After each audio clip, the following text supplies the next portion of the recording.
Hi guys, afternoon. All right, so yesterday we picked up, or we left off with a couple of the lesser gods and goddesses. So today we're going to be learning about, well, we already did Hades. So we're going to learn about Pan. And if you ever have heard of the word pandemonium or panic, you'll know where this word came from. And we're going to learn about Dionysius. And we're also going to learn about the Fates and the 9 Muses. Now, these are mentioned all throughout the myths in Greek mythology, but to my students, please don't feel like you have to memorize every single one of them, because not only are their names difficult to say, which I will probably screw it up once or twice, they're also, you don't need to memorize every single one of the 9 Muses and the 3 Fates. So don't worry about that. But I do want to refer you to your materials in Google Classroom, because that's where I got the majority of this information. So yesterday, just to backtrack a little bit, we talked about Eros, Cupid, son of, do you remember who? Goddess of love. If you said Aphrodite, you're totally right. This is him right here. So he was super playful. He actually kind of messed up once on himself, and he injured himself with one of his golden arrows. He was sent on a task from his mom, and his job was to make somebody else fall in love with her, with this goddess. We'll get there, don't worry. And he like stabbed himself accidentally, and he ended up falling in love with her. Cupid of all things. He is sometimes portrayed as being blindfolded. That's why people often will tell you that love is blind. But let's move on to Pan. He was the god of all nature. He was half goat, he was half human, and he was the protector of the woods, of the shepherds, and of the pastures. He was known for playing an instrument called the pan flute. Now, if you have not ever heard of the pan flute, or you don't know what a pan flute sounds like, you should totally look it up, because it's kind of an eerie, scary, but super cool instrument. So not only was he known for his beautiful playing of the pan flute, he was also known for being wild, unpredictable, kind of like my dogs. And no, they're not unpredictable. They're actually awesome.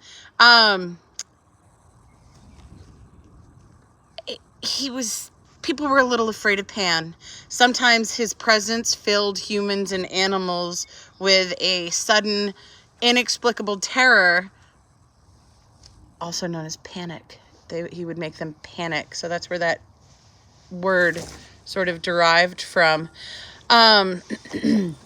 He wasn't often seen. They just kind of knew that he was there. They could kind of hear him, and the woods would fill with the eerie music of his pan flute. So there it is. Another important god was Dionysius. Dionysius was the god of wine and revelry. You will hear about him in quite a few of the myths that we study. He was an earth god, which means that he roamed the earth.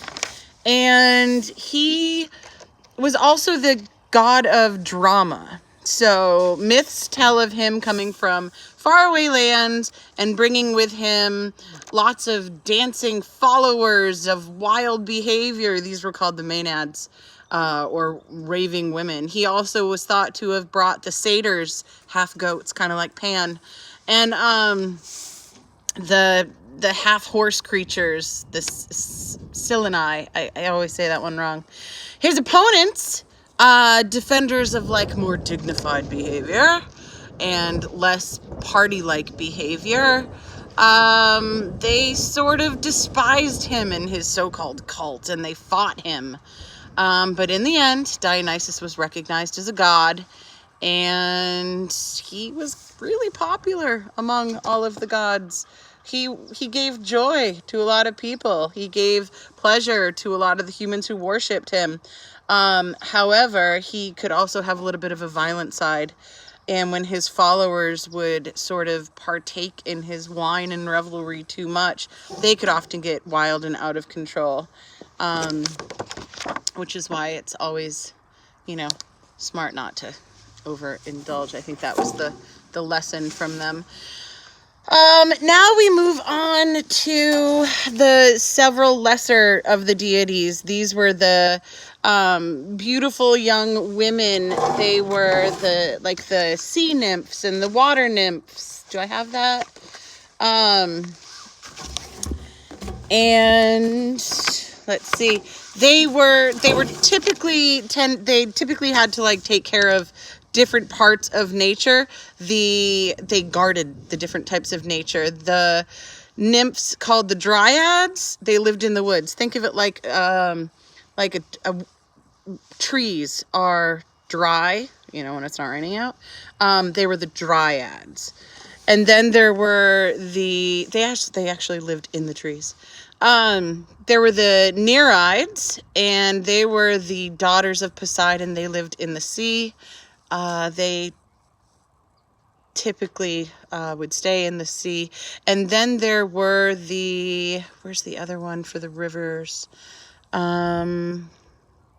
me a second. Dryads in the woods. The Nereids lived in the sea. All right, so there's that. Then there were the 9 Muses. These were the daughters of Zeus and one of his lady friends named Mnemosyne. Say that, Mnemosyne. Mnemosyne. Zeus had several wives, I already told you that. They lived on the heights of Mount Parnassus, another mountain, you should look it up, and Pindos and Helicon. And the springs and streams were sacred to these 9 Muses. Apollo, god of poetry and music, was their patron and their leader. Let me show you a little bit more about the 9 Muses. So each of the Muses had a specialty. Now I'm going to tell you their names, and again, you do not have to remember them. There was Calliope. She was the muse of epic and heroic poetry. Calliope. She holds a writing tablet and a pen. So think of calligraphy, Calliope. Clio, she was the muse of history, and I don't really have a very good way for you to remember that, so bonus points to whoever can come up with a clever way to remember Clio. There was Erato, the muse of lyric and love poetry. So you hear Erato for love. Let's see. There was Euterpe. Now again, these are hard to say. Euterpe was the muse of music, especially wind instruments. Oh, she's blowing right now. And she played a double flute. Pretty neat. I think I might have a picture of that somewhere. Melpomene. Melpomene is the next one. She is the music of tragic poetry, and she always holds the tragic mask to her. She was the Debbie Downer of the group. Polyhymnia, the muse of sacred poetry and hymns. Polyhymnia. Poly meaning more than one, hymnia meaning hymns, songs, things like that. I'm just looking for one other thing. Yeah, hymns. That's what I wanted to tell you about. Then there was Terpsichore. I like saying that. I feel like it sounds like a spice. Terpsichore. She was the muse of dance and choral poetry and songs, and she holds a lyre, just like Apollo did. I think it was Apollo.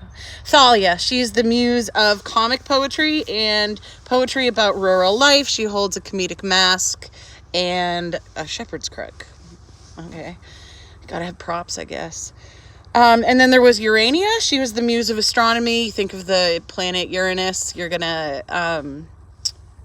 connect her to astronomy. She sits beside a globe, and she sort of tracks the constellations and things like that.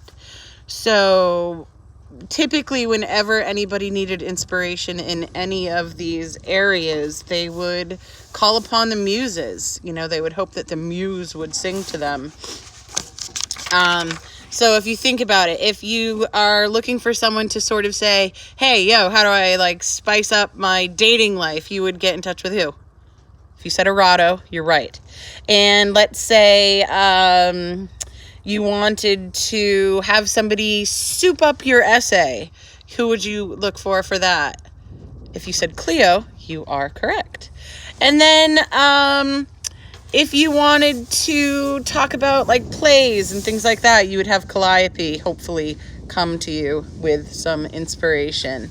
Euterpe would be the musician in you. You would look for her to come. And then Polyhymnia, if you wanted some advice on songs or hymns or things like that, you would definitely cry out to her.